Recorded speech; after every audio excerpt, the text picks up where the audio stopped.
भारतभर 2 लाखांपेक्षा जास्त पाणथळ जागा आहेत, पण त्यापैकी कायदेशीर संरक्षण फक्त 102 जागांनाच. इस्रोने मॅप केलेल्या या नैसर्गिक निळ्या फुफ्फुसांकडे सरकारचं दुर्लक्ष सुरू आहे.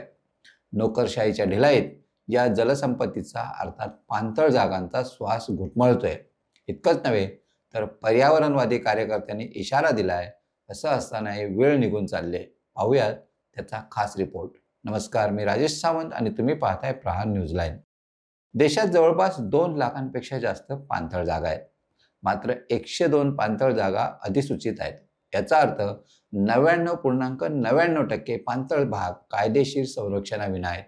त्यातच पाणथळ जागांवर अतिक्रमण होत आहे. विकासाच्या नावाखाली या जागा बुजवल्या जात आहेत.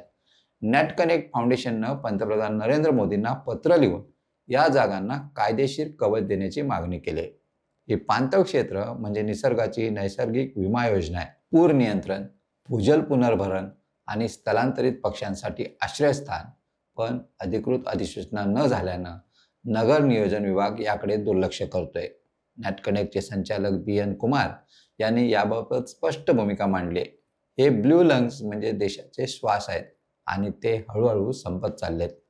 याबाबत कुमार यांनी PAOच्या सार्वजनिक तक्रार पोर्टलवर एक तक्रार दाखल केली होती. हीच तक्रार आता MOEFच्या वेटलँड्स विभागाकडे पाठवण्यात आली आहे. मंत्रालयानं आता राष्ट्रीय जलीय परिसंस्था संवर्धन मार्गदर्शक तत्त्वे 2024 जारी केलेत.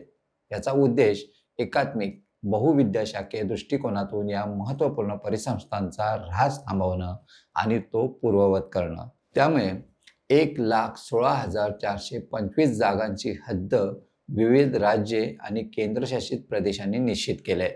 पाणथळ जागा म्हणजे निसर्गाचा श्वास आणि आज तो श्वास अडकतोय. आपल्याकडे या पाणथळ जागा वाचवण्यासाठी संधी आहे. प्रशासनानं तातडीनं निर्णय घ्यायला हवा, अन्यथा हे निळे फुफ्फुस कायमचे हरवून जाईल. त्यामुळे आपण निसर्गाचे संरक्षण नाही केलं तर माणसाच्या अस्तित्वाचा प्रश्न निर्माण होईल. तुम्हाला ही माहिती कशी वाटली कमेंट्समध्ये नक्की कळवा आणि अशाच नवनवीन व्हिडिओ पाहण्यासाठी प्रहार न्यूजलाईन चॅनलला लाईक, शेअर आणि सबस्क्राईब करायला विसरू नका. धन्यवाद.